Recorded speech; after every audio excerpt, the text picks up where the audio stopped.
I watched my sister Emma pirouette across the hospital room's television screen, her sequined costume catching the stage lights like scattered diamonds, while the morphine drip in my arm kept me conscious enough to understand what their absence meant. The live stream quality was terrible. Someone's shaking phone camera, but clear enough to show my mother in the front row, dabbing tears of pride. My father beside her recording on his expensive camera, the one he'd told me we couldn't afford to replace after I accidentally dropped it last year. They'd made me pay him back $20 a week from my part-time job at the library. The same library where I'd collapsed 3 days ago, coughing blood into my hands while shelving returns in the young adult section. The nurse, Patricia, according to her badge, adjusted my IV with practiced efficiency, her eyes flicking to the screen with barely concealed disapproval. "That your family?" she asked, though her tone suggested she already knew. "My sister's dance recital," I managed, my voice scraped raw from the breathing tube they'd removed that morning. "Regional finals? She's been training for 2 years." Patricia's mouth tightened into a line that spoke volumes, but she said nothing. What could she say? That my parents should have chosen their daughter in the ICU over their daughter on stage? That seemed obvious to everyone except the two people it mattered to most. They'd visited once, 37 minutes the day after my emergency surgery, when the doctors still weren't sure if the infection had spread to my heart. My mother had held my hand and cried. My father had paced. Emma had sent a text. "Hope you're okay. Big day tomorrow. Wish me luck." I'd replied, "Break a leg." If only she knew how much I meant it. But that was the old me talking, the Olivia who'd spent 23 years trying to be good enough, quiet enough, undemanding enough to deserve their attention. The Olivia who died on that operating table for 4 minutes and 17 seconds, according to the medical report I'd later obtain. The Olivia who'd been resuscitated into a world that looked exactly the same but felt fundamentally different, because I'd brought something back with me from that brief sojourn in the dark. Memory. Not of this life, but of another one. A life where I'd made different choices, where I'd been softer, kinder, more forgiving, and where that forgiveness had destroyed me just as thoroughly as this infection was attempting to do now. In that life, I'd reconciled with my family after similar neglect. I'd attended Emma's wedding, where she'd made me a bridesmaid but complained about my dress size in the family group chat. I'd loaned my father money he never repaid. I'd spent every holiday feeling like a ghost at my own family's table, present but unseen, until the loneliness had hollowed me out so completely that when I died at 47, alone in a studio apartment undiscovered for 3 days, there'd been almost nothing left to mourn, but I remembered. God help me, I remembered everything. The live stream cut out as Emma finished her performance. The crowd's applause crackled through my phone's speaker, tinny and distant. I closed the app and stared at the ceiling tiles, counting the water stains while I waited for my body to heal itself, for the antibiotics to finally win their war against the sepsis that had nearly killed me. I had time. I had knowledge. And for the first time in either of my lives, I had something more valuable than both. I had clarity. They would come back eventually, flush with Emma's victory or disappointment, and they would expect me to understand, to forgive, to minimize my own suffering in favor of celebrating hers or consoling her loss. They would expect the old Olivia, the one who'd died in that operating room. That Olivia was gone. This one knew better. The history of my family's favoritism didn't begin with the dance recital, though that would become its most perfect symbol. It began 23 years ago, when I was born 3 weeks early, a sickly infant who spent her first month in a NICU incubator while my mother recovered from an emergency C-section. I've seen the photos, me, wrinkled and red under phototherapy lights, connected to more wires than seemed possible for something so small. My mother, pale and exhausted, her stomach still swollen, her eyes carrying the particular haunted quality of a woman who'd nearly died bringing life into the world. She'd bonded with her trauma, not with me. I understood that now with the cold clarity of someone who'd lived through similar patterns twice. I represented her pain, her fear, her brush with mortality. When she looked at me, she saw the emergency, the blood, the terrified rush to the OR. She'd needed therapy. She'd gotten a second pregnancy instead. Emma arrived 2 years later, full-term, healthy, delivered via scheduled C-section with none of the drama that had marked my entrance. The perfect baby, the redemptive pregnancy, the child who proved my mother hadn't failed. From the beginning, Emma had been the favorite, though no one ever said it aloud. They didn't have to. It was written in 1,000 small choices, accumulated over decades, until the weight of them crushed any possibility of equal love. Emma got piano lessons. I got told we couldn't afford them. When I asked for dance classes, my mother said I was too uncoordinated. Emma started ballet at 4. By the time she was 7, my parents were driving her to a prestigious academy 40 minutes away, 3 times a week. My mother quit her part-time job to manage Emma's schedule. My father bought a newer car with better gas mileage to handle the commute. I learned to be convenient. I walked to school because Emma's academy was in the opposite direction.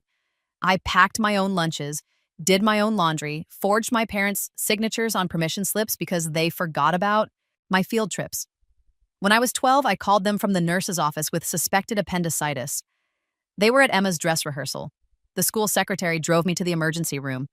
My appendix ruptured during surgery. I spent a week in the hospital. My parents visited twice. Emma came once, complained about being bored, and left after 15 minutes. "You're so independent," my mother always said, like it was a compliment. Like I'd chosen this self-sufficiency instead of having it forced upon me by necessity. "Emma needs more attention. You understand, don't you?" I did understand. I understood that love was finite in our house. A pie that had been divided unevenly from the start, and Emma's slice left barely any crumbs for me. High school should have been different. I'd been a good student, straight A's, honor roll, national merit semifinalist. Emma struggled academically, spent more time on her phone than her homework, but no one seemed concerned. When report cards came home, my mother would glance at mine and nod. "Good job." She'd spend an hour discussing Emma's C- in English, helping her plan strategies to bring it up, scheduling meetings with teachers. My father paid for Emma's SAT prep course but told me I was naturally good at tests and didn't need one. I scored a 1480. Emma scored a 1090. I got into Stanford with a partial scholarship. My parents looked at the financial aid package and the remaining costs and told me we couldn't afford it. "State school is just as good," my father said. "No reason to go into debt." 6 months later, Emma decided she wanted to attend a private arts conservatory. Tuition was $60,000 a year. My parents took out a loan. They co-signed her student loans. They told me they were investing in her future. I asked what they'd invested in mine. My mother cried. My father said I was being selfish. Emma posted on Instagram about how grateful she was for parents who supported her dreams. I went to state school. I worked 30 hours a week at the library to pay for my dorm and food. I graduated summa cum laude with a degree in library science and $15,000 in student loans because I refused to ask my parents for help. Emma dropped out of conservatory after 3 semesters, moved back home, and announced she wanted to pursue dance professionally instead. My parents converted the garage into a dance studio for her. That should have been my breaking point, the moment I walked away and never looked back. In my first life, I'd tried. I'd moved across the country, changed my phone number, blocked them on social media. It lasted 11 months. Then my grandmother died and my mother called crying, and somehow I'd been pulled back into orbit, unable to escape the gravity of their dysfunction. But I remembered how that story ended. I remembered the slow erosion of my boundaries, the gradual acceptance of less and less until I'd convinced myself that scraps of affection were enough. I remembered Emma's wedding, where I'd been a bridesmaid but not allowed to give a toast because I wasn't good at public speaking. I remembered my father's retirement party, where he'd thanked everyone who'd supported him over the years. His wife, his youngest daughter, who brought so much joy into his life, his colleagues, his golf buddies, and never mentioned me at all, though I was standing in the back of the room having driven 8 hours to attend. I remembered dying alone, and I remembered the moment I'd realized that my family wouldn't even notice for weeks.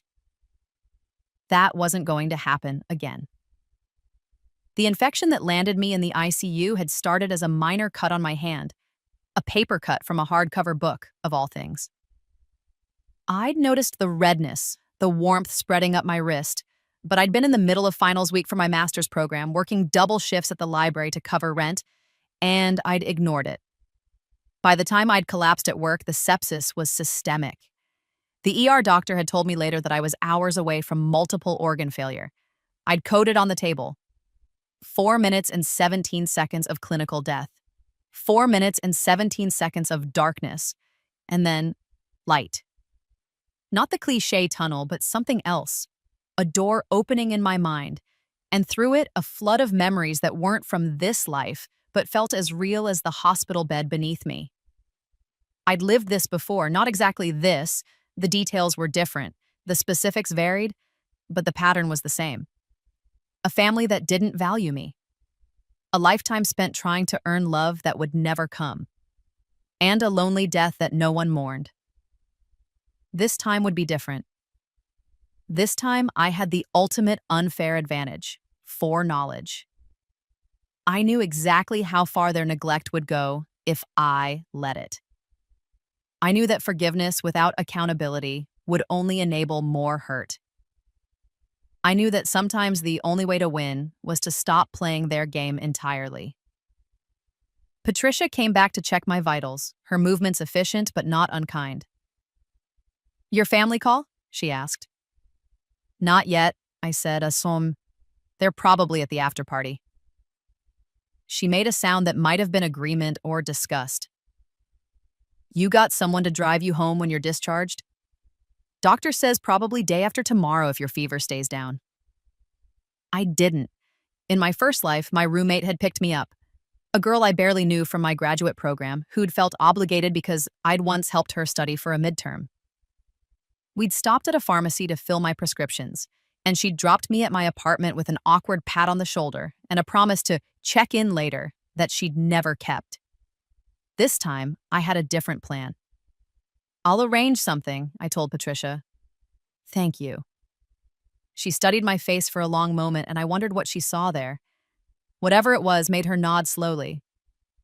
"You take care of yourself, honey. Don't let people tell you what you... Almost dying wasn't important. It was. You matter." Something in my chest cracked, and I realized it was the first time anyone had said those words to me in either life. I blinked hard against the sudden sting in my eyes. "Thank you," I whispered. After she left, I picked up my phone and stared at the dark screen. I had 63 unread messages in the family group chat, all about Emma's performance, her score, her standing, her next competition. Not one person had asked how I was feeling. Perfect. I opened a new browser tab and started making plans. They didn't know it yet, but the game had changed. They'd made their choice when they prioritized a dance recital over my hospital bed. Now I would make mine. And I would never tell them when I recovered. Not really recovered, not in the way they'd expect. I'd let them go on thinking I was the same convenient, independent Olivia who didn't need anything from anyone. I'd let them believe their neglect had no consequences. They'd learn differently soon enough. The turning point came on my third night in the hospital, when the fever finally broke and the doctors confirmed the antibiotics were working. I was going to survive. I was going to recover, and I was going to do it without them knowing the extent of their abandonment. I'd spent the previous 2 days in a morphine-hazed state, watching the ceiling tiles blur and sharpen while my mind churned through possibilities. The foreknowledge from my first life was both a gift and a curse. I knew what would happen if I stayed on the current path, but I also had to resist the urge to simply flee, to cut them off completely and disappear into a life they couldn't touch. That hadn't worked before. They'd drawn me back through guilt and obligation, through the invisible threads of family that society insisted I honor, regardless of how they treated me. This time, I needed a different strategy. This time, I needed to let them show everyone exactly who they were while I documented every moment of it. I needed witnesses. I needed evidence. I needed to build a case so airtight that when I finally did walk away, no one could blame me for abandoning my family. They would have to acknowledge that my family had abandoned me first. The plan crystallized with a clarity that felt almost supernatural. Maybe it was the fever breaking, maybe it was the residual effect of having died and returned, or maybe it was just the first time in either of my lives that I'd been angry enough to think strategically instead of emotionally. I started with my phone. I went through my settings and enabled automatic cloud backup for everything: texts, call logs, photos, emails. Then I created a new folder in my cloud storage, labeled it Medical Records, and started taking pictures. The hospital room, the IV in my arm, The monitors tracking my heart rate and oxygen levels, the medication schedule posted on the whiteboard, the surgical incision site, angry and red, the discharge paperwork when it came, detailing the diagnosis of septic shock, the emergency surgery to debride infected tissue, the 4-day ICU stay. I screenshot the family group chat with its stream of messages about Emma's recital and the conspicuous absence of anyone asking about my condition. I screenshot my call log showing my mother's 37-minute visit and no other incoming calls from family. I screenshot Emma's Instagram post from the night of her recital, a gallery of performance photos, her in costume, my parents beaming beside her in the final shot. The caption, "Couldn't have done it without my biggest supporters. Love you, Mom and Dad." I wasn't in any of the photos. I wasn't mentioned in the caption. To anyone looking at her Instagram, I didn't exist. Perfect. Patricia stopped by during her evening rounds and found me sitting up typing on my phone. "Feeling better?" she asked, checking my chart. "Much," I said, and I meant it. For the first time in either life, I felt like I was taking control instead of simply reacting to their neglect. "Your fever's been stable for 24 hours. Doctor will probably discharge you tomorrow afternoon." She paused. "Your family coming to pick you up?" "I haven't told them I'm being discharged," I said. "I'm going to call a rideshare." Patricia's expression flickered with something that might have been approval or sadness. "That's fine, honey. We can have a wheelchair ready for you at the main entrance. You got someone to stay with you for the first few days? Doctor wants you on bed rest for at least a week." I didn't, but I nodded anyway. Patricia didn't need to know that I'd be alone in my apartment, recovering from near death without a single family member checking on me. That was precisely what I needed to happen. She left, and I continued documenting. I sent an email to my graduate program advisor explaining that I'd been hospitalized with a severe infection and would need extensions on my final papers. Her response came within 20 minutes. Shock, concern, offers of help, and immediate approval for medical leave. I screenshot that too, evidence that people who barely knew me had shown more care than my own family. Then I did something that felt both calculated and necessary. I called my grandmother. Not my mother's mother. She'd died years ago in my first life, and according to my memories, she'd been just as dismissive of me as her daughter. No, I called my father's mother, Grandma Helen, who lived 3 states away and who I'd barely spoken to in years because my father had systematically distanced his family from her after a disagreement about inheritance when I was a child. She answered on the 3rd ring. "Olivia, is that you?" "Hi, Grandma." My voice cracked slightly, and I let it. "I'm sorry I haven't called more often." "Sweetheart, what's wrong? You sound terrible." I told her. All of it.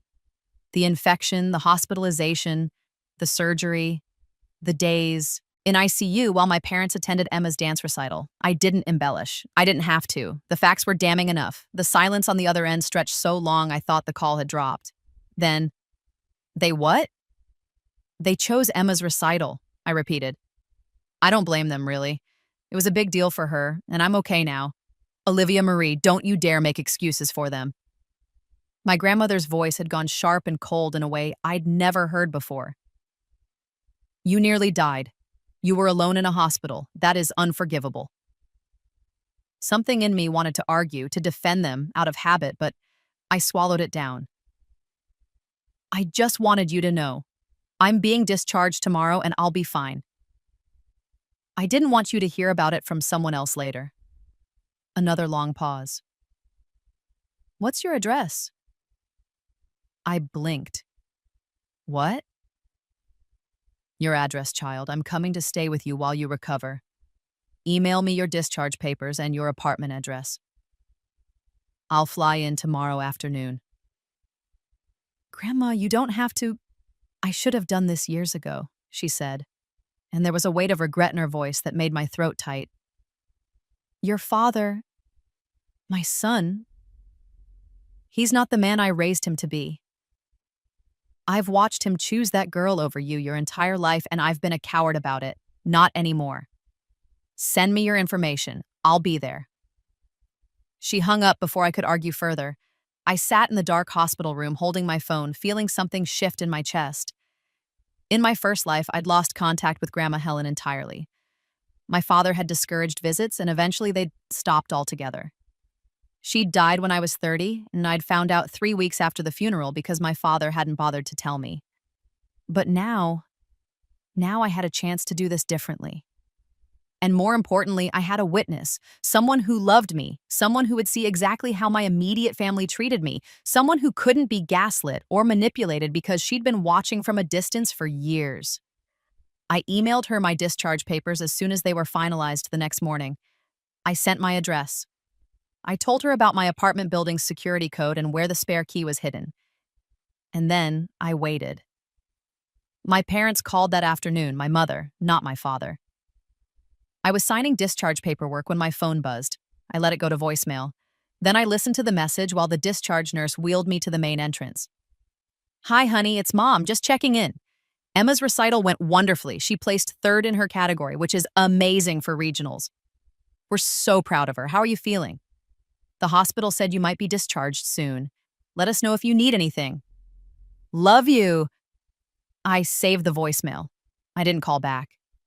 The rideshare driver was a kind older man who helped me into the back seat without commenting on the hospital bracelet still on my wrist, or the way I moved carefully, protecting my surgical site. He drove in silence, which I appreciated, and helped me to my apartment building's entrance.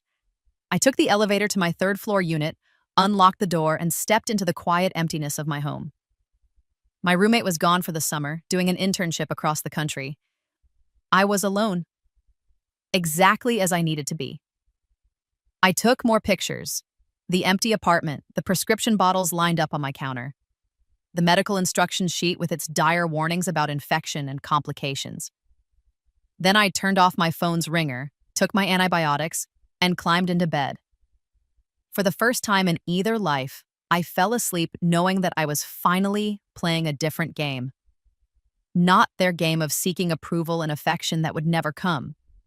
My game. One where I controlled the narrative, collected the evidence, and refused to make their negligence easy for them to ignore or minimize. When I woke up, my grandmother would be here. And then the real work would begin. Grandma Helen arrived the next afternoon like a small, silver-haired hurricane.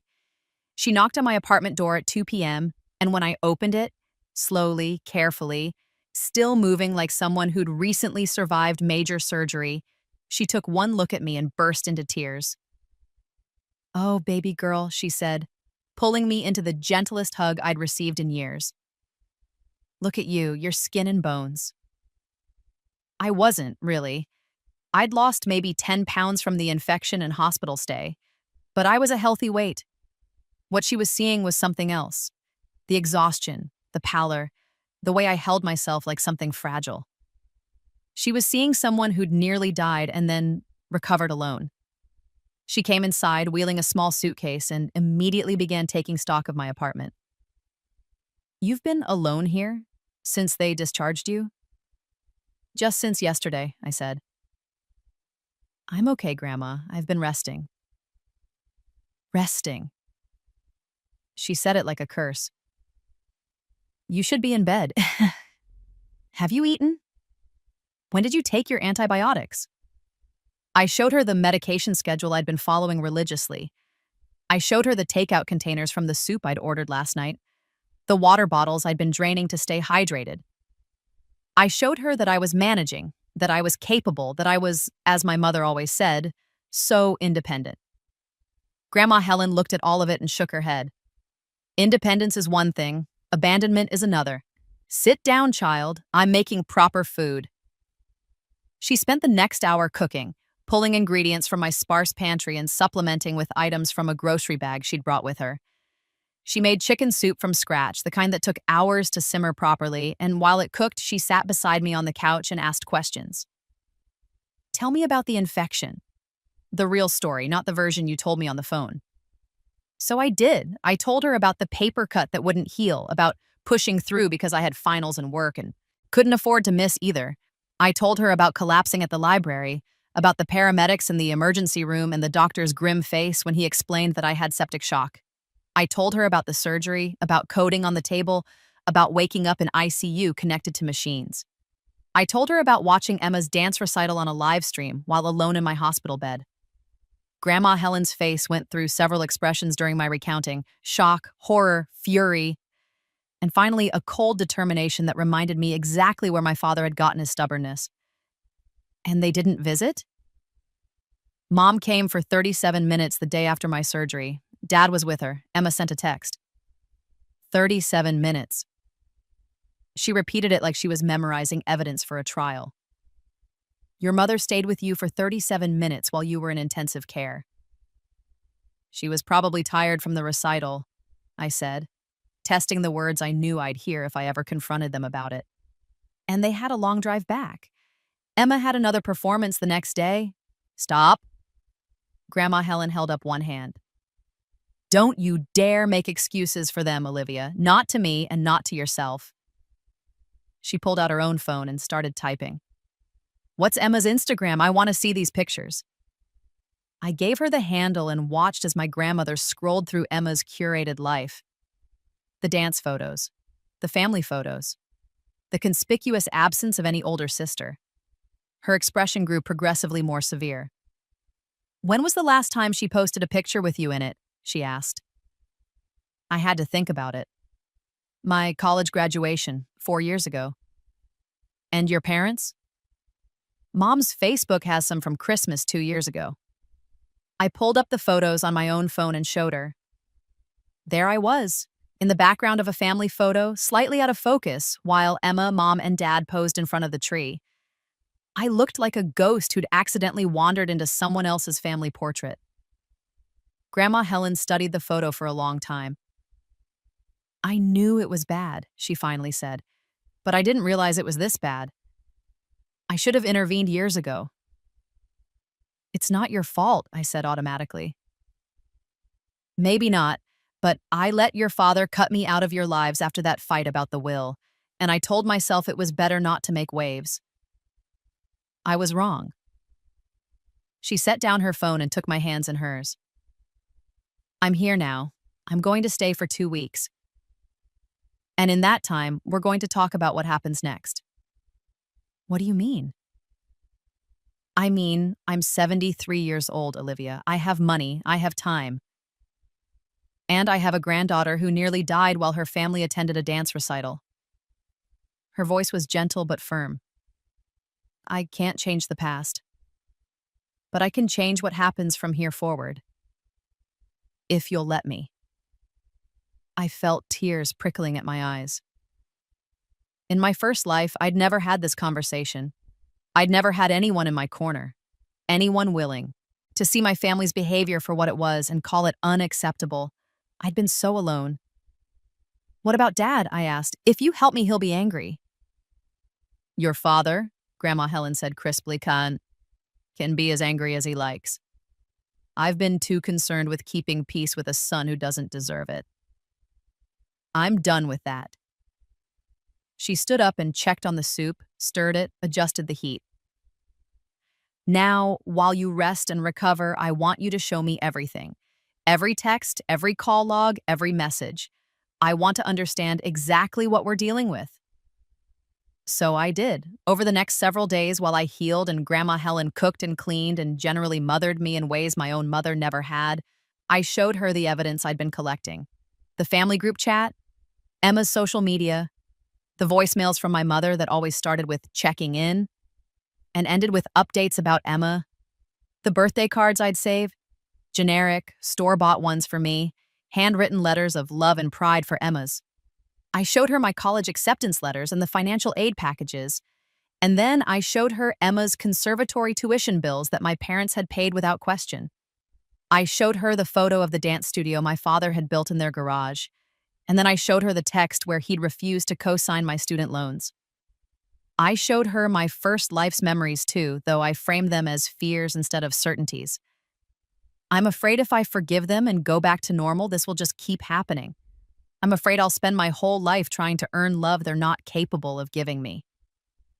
Grandma Helen listened to all of it. And then she said something that changed everything. What if we made them see it? Really see it, in a way they can't deny or minimize or explain away? What do you mean? She smiled, and it was not a kind smile. It was the smile of a woman who'd lived 73 years and learned how to fight. I mean, we document everything. We invite witnesses. We create situations where they have to choose between you and Emma, and we make sure those choices are visible to everyone who matters. We build a case so thorough that when you finally walk away, no one, not them, not other family members, not mutual friends, can blame you for it. That's incredibly calculated. Yes, she agreed, and then it is. But sometimes, Olivia, the only way to deal with people who refuse to see their own behavior is to hold up a mirror they can't ignore. And sometimes, the only way to free yourself from a toxic family is to let them show everyone who they really are. I thought about my first life, about dying alone, about the decades of trying to be good enough, present enough, convenient enough, about the slow erosion of my self-worth until there was almost nothing left.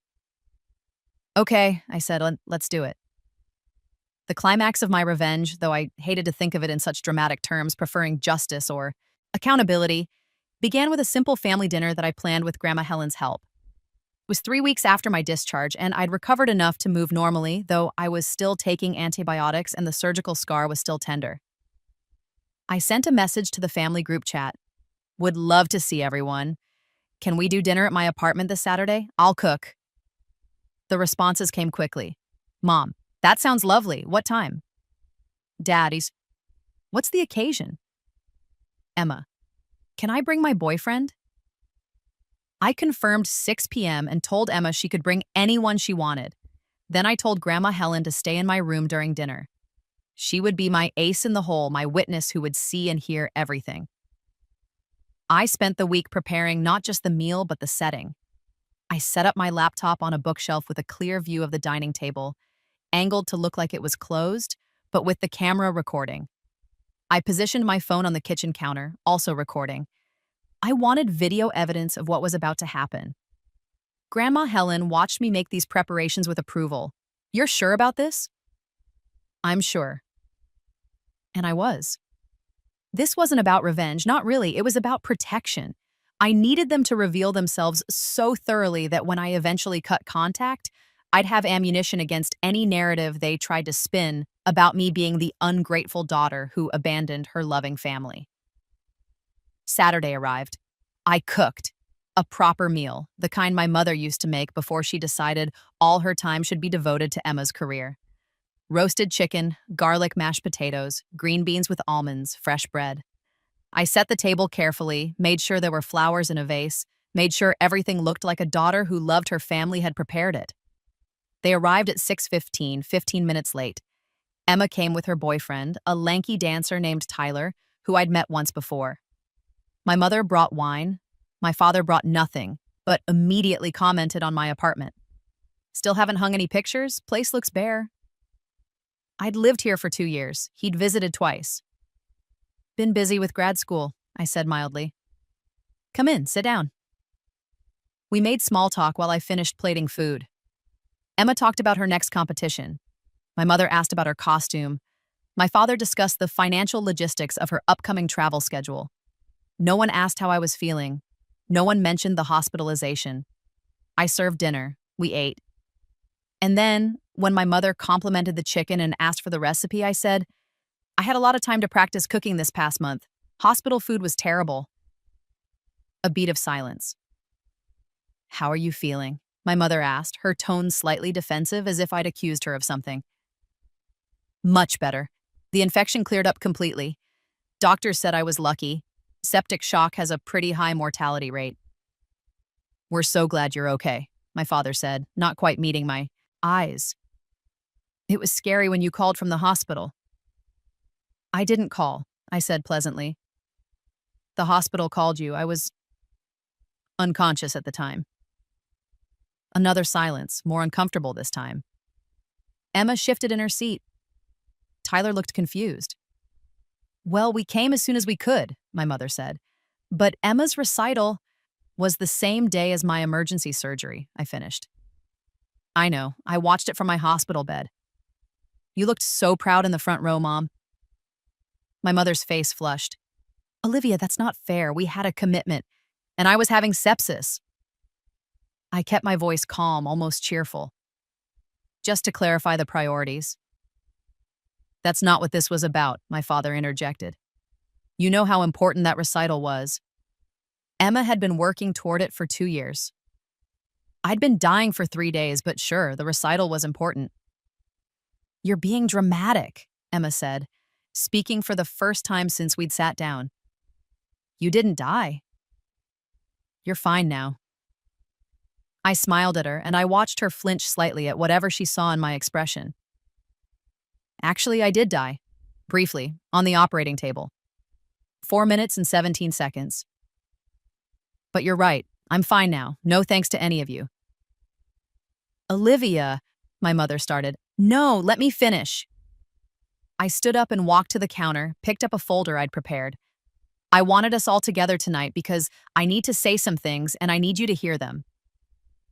I opened the folder and pulled out printouts, the hospital bills showing the ICU stay, the emergency surgery, the septic shock diagnosis, the call logs showing exactly 37 minutes of visit time from my parents, the screenshots of the family group chat on the day of my surgery, 63 messages about Emma's recital, 0 messages asking about my condition. I laid them on the table like playing cards. This is what happened while I was in the hospital. This is the attention you gave to my medical emergency versus the attention you gave to a dance competition. I'm not telling you this to make you feel guilty, though maybe you should feel guilty. I'm telling you this so we all understand where we stand. Honey, you're being unreasonable, my mother said, but her voice wavered. We were there, we visited, we called. You visited once for 37 minutes, and then you left to attend Emma's after party. You called once 3 days later to tell me about Emma's placement scores. I kept my voice level, factual. Dad, you want to defend that? You want to tell me how that was appropriate parental behavior? My father's jaw worked, but he said nothing. He looked at the papers on the table like they were evidence in a trial he hadn't prepared for. Emma pushed back from the table. This is bullshit. You're making us feel bad because we had other commitments. People have lives, Olivia. The world doesn't revolve around you. You're right, I agreed. It doesn't, but here's the thing, Emma. I've never asked it to. I've never demanded equal attention. I've never complained about the piano lessons I didn't get, the dance classes you got instead, the college tuition they paid for you, but not me. I've been quiet and convenient and independent my entire life. And the one time I actually needed them, they chose you anyway. That's not how it was, my mother tried again. Then how was it, Mom?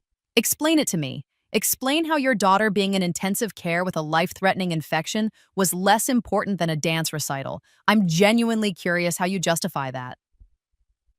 Silence. Tyler looked like he wanted to be anywhere else. Emma's face had gone red, whether from anger or shame, I couldn't tell. My father stared at his plate. My mother's eyes filled with tears. You've always been so strong, Olivia, so capable. Emma needs more support. Emma is 21 years old, I said flatly. She's an adult.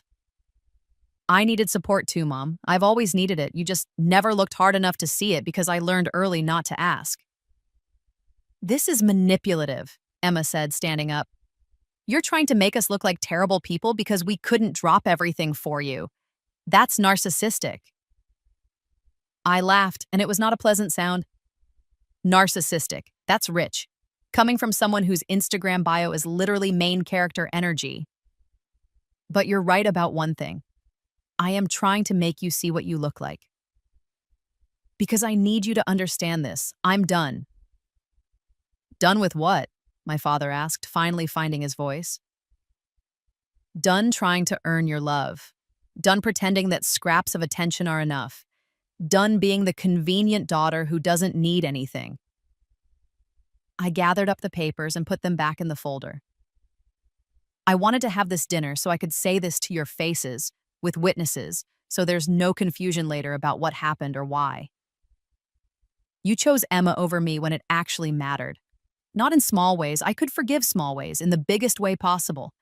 And that taught me everything I needed to know about where I stand in this family. You're overreacting, my mother said, but she was crying now. We love you. We've always loved you. Maybe you have in your way, but it's not enough, Mom. It's never been enough. And I'm not going to spend the rest of my life waiting for it to be. I walked to my bedroom door and knocked twice. The signal Grandma Helen and I had arranged. The door opened and my grandmother stepped out. The effect was instantaneous. My father went white. My mother gasped. Emma looked confused. She'd been too young to remember Grandma Helen before the family estrangement. Mom, my father said, his voice strangled. What are you doing here? I'm staying with my granddaughter, Grandma Helen said crisply, walking into the dining room with all the authority of a woman who'd raised 4 children and buried 1 husband. The granddaughter who nearly died while you attended a dance recital. The granddaughter who called me from the hospital because she had no one else. We didn't know, my father stammered. You knew exactly how serious it was. The hospital told you she had septic shock. They told you she was in intensive care. They told you she'd gone into cardiac arrest during surgery. Grandma Helen's voice could have cut glass.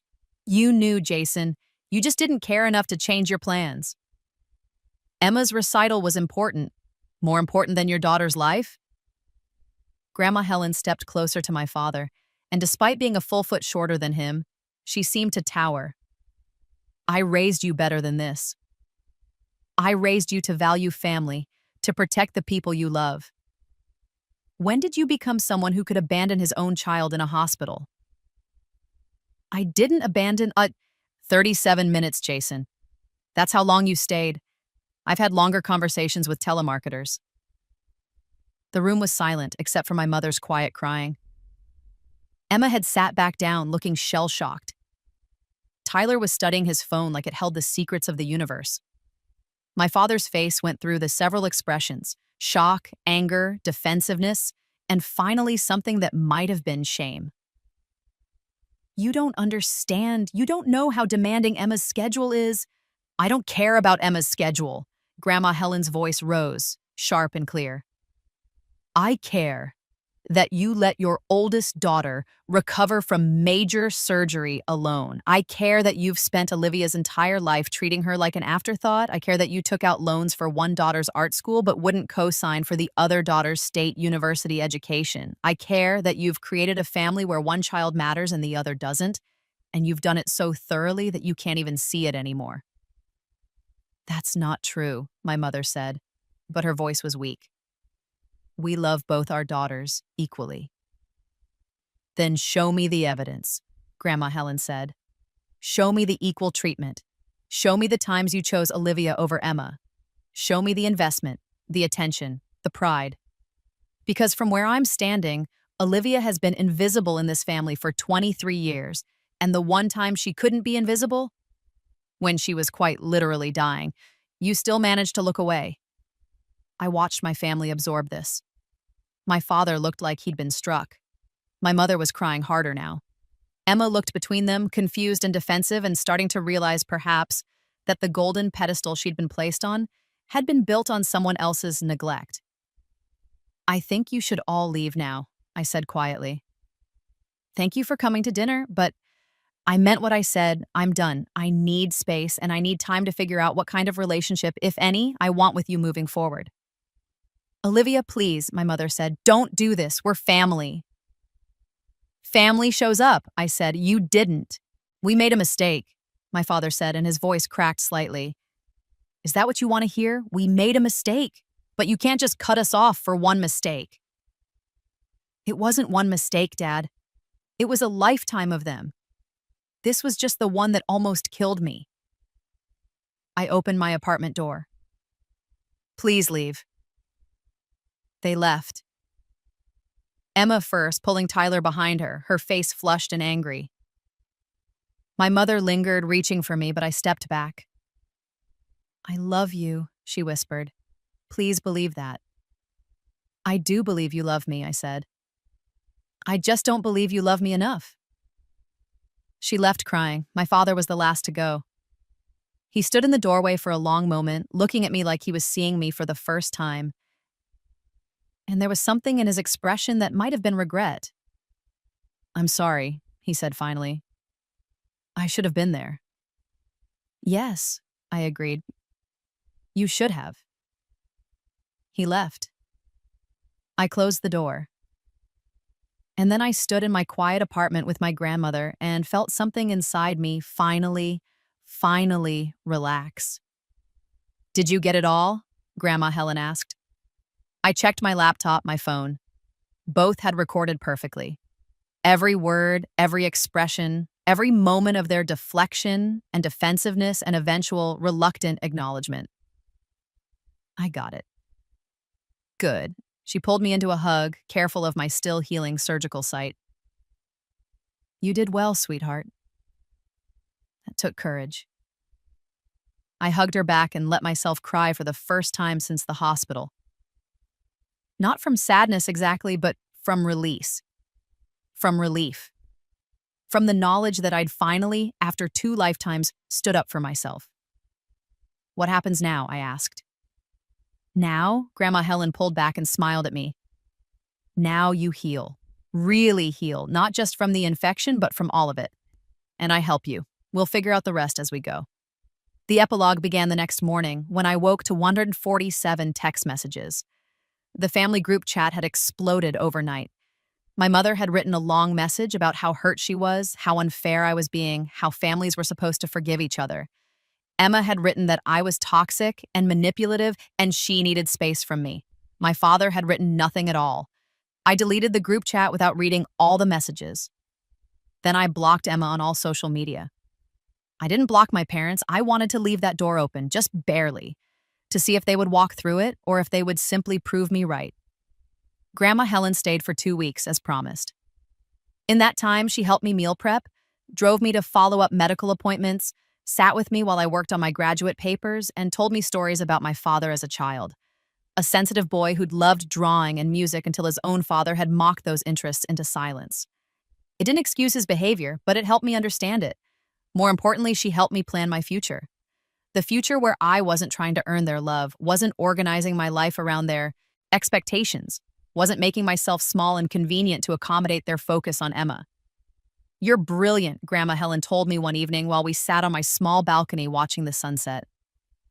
Your graduate program advisor told me so when I called to check in about your medical extensions. She said you're one of the most talented students she's had in years. I'd forgotten that Grandma Helen had called my advisor. You didn't have to do that. I wanted to make sure you were getting the support you needed. She's putting you forward for a research grant. Did you know that? Full funding for a PhD program if you want it. I hadn't known. My advisor had mentioned the possibility before my hospitalization, but I'd assumed the medical leave would disqualify me. Really? Really, she said your thesis proposal on digital archiving for marginalized communities is exactly the kind of innovative work they're looking for. Grandma Helen squeezed my hand. You have opportunities, Olivia, real ones. Don't let them hold you back. I won't, I promised. 3 weeks after the dinner, my mother called.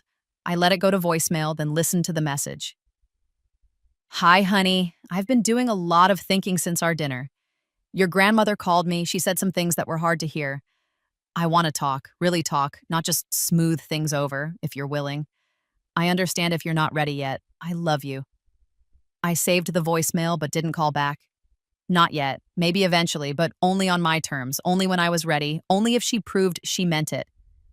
Emma sent one text 2 weeks later. Mom is crying all the time. Happy now?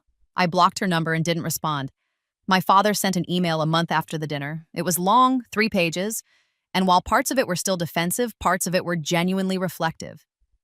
He acknowledged the favoritism. He acknowledged missing my college graduation because of Emma's competition. He acknowledged that he'd failed me in fundamental ways and that the hospital incident had finally made him see it.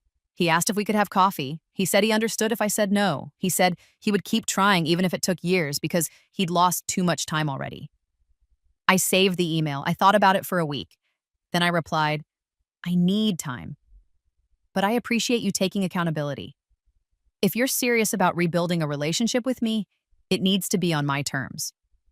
That means no more comparisons to Emma, no more expectations that I'll be convenient or understanding about being sidelined, no more dismissing my needs as less important. If you can agree to that, we can try coffee in a few months. If not, I need you to respect my space. His response came within an hour. I agree to all of that. Take whatever time you need. I'll be here. It wasn't perfect. It wasn't even close to perfect, but it was something. A crack in the door, a possibility that maybe one relationship in my family could be salvaged, but I didn't need it to be salvaged. That was the crucial difference between this life and my last one. I didn't need their love to be whole. I didn't need their approval to be valuable. I had my grandmother, I had my work, I had a future that I was building for myself, brick by careful brick. The research grant came through in September, full funding for a PhD program in library and information science, with a focus on digital equity and access. I'd be working on projects I cared about with people who valued me, building a career that mattered. I applied and was accepted immediately. Grandma Helen cried when I called to tell her, I'm so proud of you, sweetheart. So proud. I couldn't have done this without you, I said, and meant it. Yes, you could have, she corrected gently. You've always been strong enough. You just needed someone to see it. 2 months into my PhD program, I moved to a new apartment closer to campus. It was smaller than my old place, but brighter, with big windows and a tiny balcony where I could keep plants. I decorated it carefully, photos on the walls, art that I chose, furniture that felt like mine. It looked nothing like the blank, temporary space my father had criticized. It looked like a home. I didn't tell my family I'd moved. Let them visit the old address if they wanted to find me. Grandma Helen came to see the new place the week after I settled in.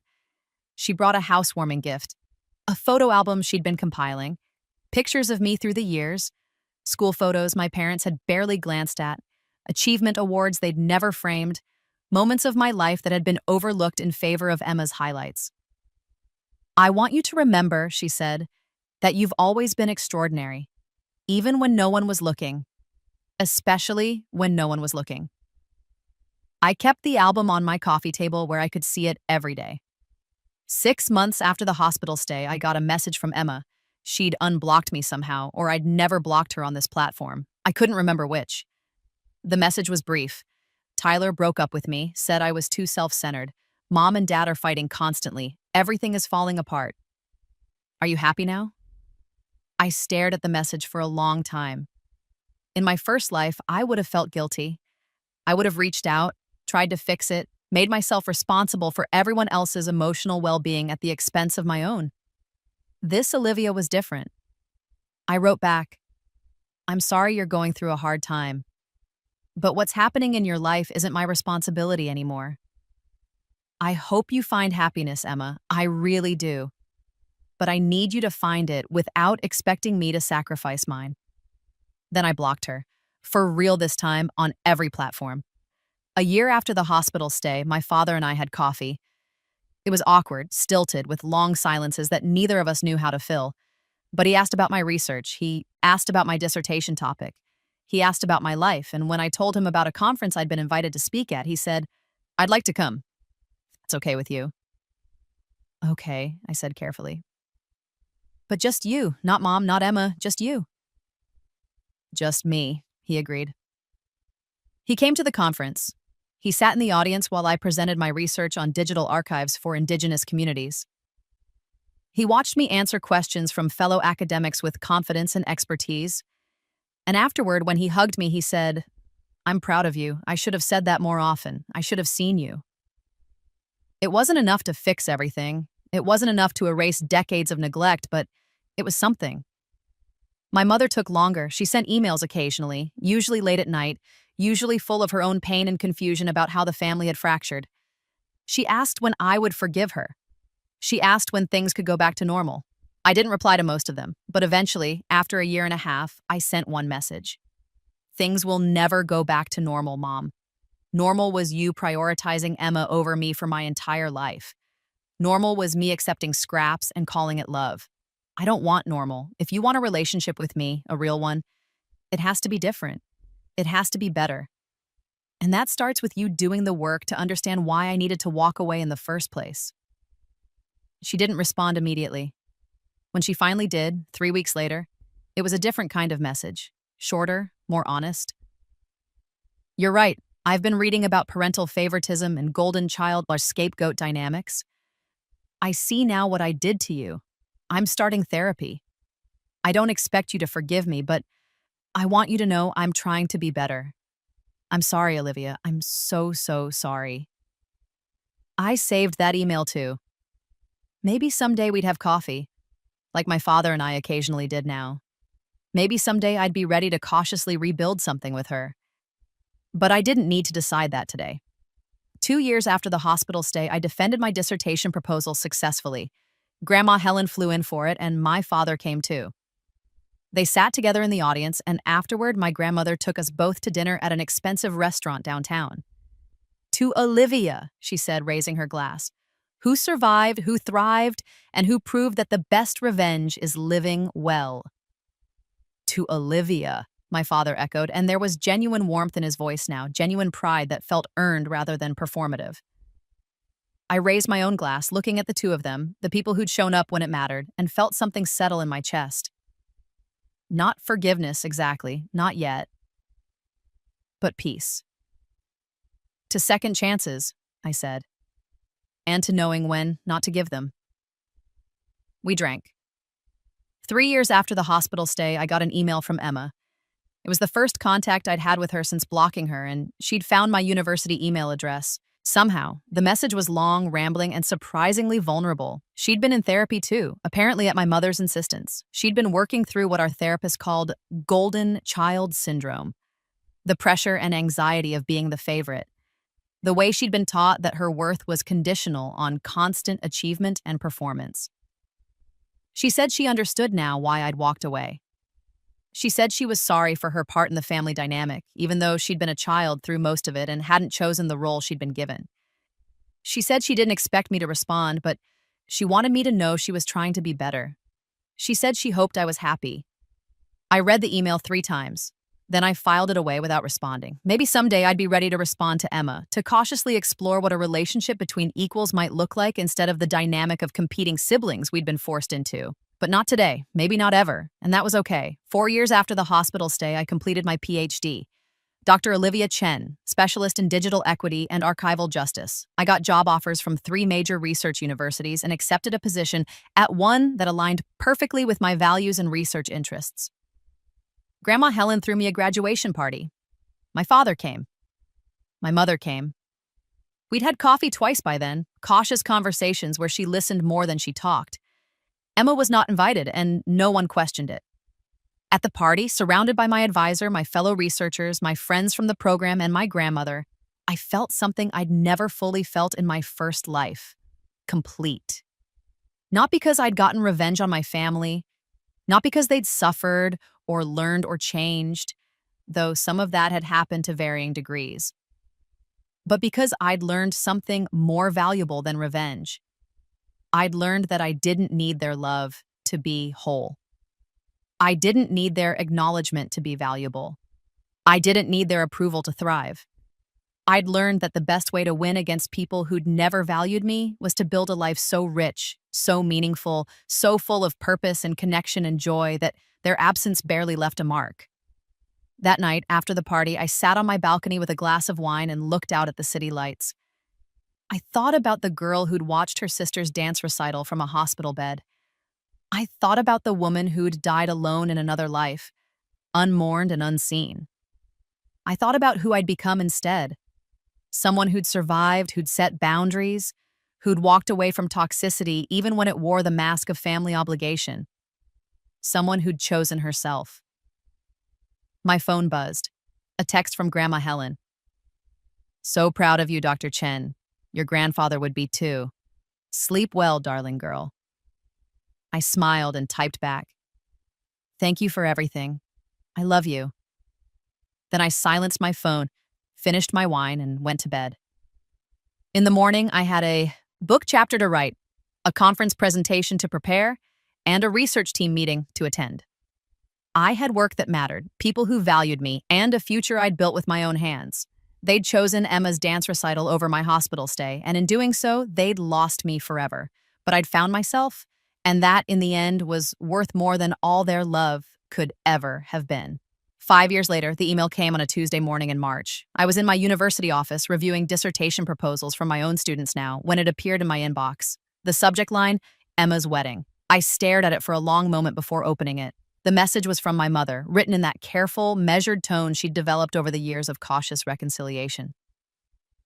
Dear Olivia, Emma is getting engaged. She wants to have a family dinner to celebrate, and she specifically asked if you would come. I know you two haven't spoken in years, and I understand if you're not ready. But she's been doing well in therapy, and she says she wants to try to make amends. No pressure. Just letting you know you're invited if you want to be there. We're still having coffee every month if you're free next week. Love, Mom. I leaned back in my chair and thought about it. 5 years of carefully maintained distance. 5 years of supervised contact with my parents, coffee with my father every few months, monthly coffee with my mother that remained cordial but guarded. 5 years of complete silence from Emma. In my first life, I would have gone. I would have accepted the bridesmaid invitation that would inevitably follow. I would have tried again, hoping this time would be different. This Olivia knew better. I typed a response. Mom, I'm glad Emma's doing well and working on herself. That's genuinely good to hear. But I'm not ready to have a relationship with her, and I'm not sure I ever will be. The patterns in our relationship were too toxic for too long, and I've built a good life without her in it. I hope she has a beautiful wedding, but I won't be attending the dinner or the ceremony if I'm invited. I'm free for coffee next Thursday at our usual place. Looking forward to seeing you. Love, Olivia. I sent it without hesitation and returned to my work. An hour later, my phone rang. My father. Hey, Dad, I answered. Your mother told me about the wedding invitation, he said. I wanted to check in. How are you feeling about it? I'm fine, I said. I'm not going. A pause, then. Okay, that's fair. She's disappointed, but she understands. Or she's trying to. I'm glad she's trying, I said, and I meant it. But my healing doesn't require me to give her access to my life again. I hope you can understand that. I do, my father said quietly. I'm actually calling because I wanted to invite you to dinner. Not a family dinner, just you and me. I have something I want to talk to you about. We met the followings. Week at a quiet restaurant. My father looked older than I remembered. Grayer, more lines around his eyes. But there was something softer about him, too. Something that hadn't been there in my childhood. I've been thinking a lot about the hospital, he said after we'd ordered. About that night at your apartment when Mom showed up. About everything she said. Okay, I said carefully. I want you to know that I've changed my will, he said. It's split evenly between you and Emma now. And I've set up a trust fund for your future children, if you have them, equivalent to what I've already put aside for Emma's. I blinked, surprised. Dad, you didn't have to. Yes, I did. I've spent your entire life giving Emma advantages and telling you to be independent. That stops now. You've built an incredible life for yourself despite us, not because of us, but you deserve to know that you matter to me, that you've always mattered, even when I was too blind to show it. My throat felt tight. Thank you.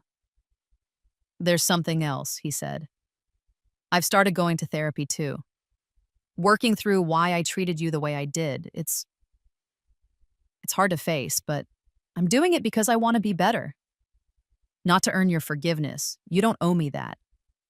But because you deserved better, and I want to be someone who could have given you that, even if it's too late. I reached across the table and squeezed his hand. It's not too late, Dad. Not for us. Not anymore. He squeezed back and his eyes were wet. I'm proud of you, Olivia. Not just your PhD, not just your career. I'm proud of who you are. The boundaries you've set, the life you've built. You're stronger than I ever was. We had dinner, and for the first time in either of my lives, I felt like I was sitting across from a father who actually saw me. When I got home that night, I called Grandma Helen. How'd it go with your dad? She asked. Better than expected, I said. He's changing his will. He's in therapy. He's really trying. Good, she said firmly. He should try. He has a lot to make up for. I know, but Grandma, I think I'm actually okay either way. If he keeps trying, that's wonderful. If he doesn't, I'll survive. Because I've already survived the worst of it, and I did it without them. That's my girl, Grandma Helen said. and I could hear the smile in her voice. "You've come so far, sweetheart. I'm so proud of you." Later that night, as I prepared for bed, I thought about the me who had died on an operating table 5 years ago. The me who'd been watching a live stream of her sister's recital while alone in a hospital room. The me who'd been given an impossible gift. Memory of another life, another chance, another choice. I'd made that choice. I'd chosen myself over their expectations. I'd chosen boundaries over blind forgiveness. I'd chosen to let them face the consequences of their neglect instead of cushioning the blow with my own suffering. And I'd won, not because they'd been punished, though some of them had been, in the natural way that neglectful people lose the people they've neglected. Not because they'd learned their lesson, though some of them had, slowly and painfully. Not because I'd gotten revenge, though there was a certain poetic justice in building a life so successful they couldn't ignore it. I'd won because I'd become someone who didn't need them, someone who'd survived, someone who'd thrived, someone who knew her own worth, regardless of whether her family ever acknowledged it. The girl who'd watched her sister's dance recital from a hospital bed was gone. The woman who'd replaced her was stronger, wiser, and unshakable in the knowledge that she deserved better than scraps of love. They'd chosen Emma's dance recital over my hospital stay. I'd chosen my own life over their dysfunction. And as I fell asleep that night in my own home, surrounded by evidence of a life well lived and hard won, I knew without question which choice had been the right one, the last one, the only one that mattered. Mine, the end.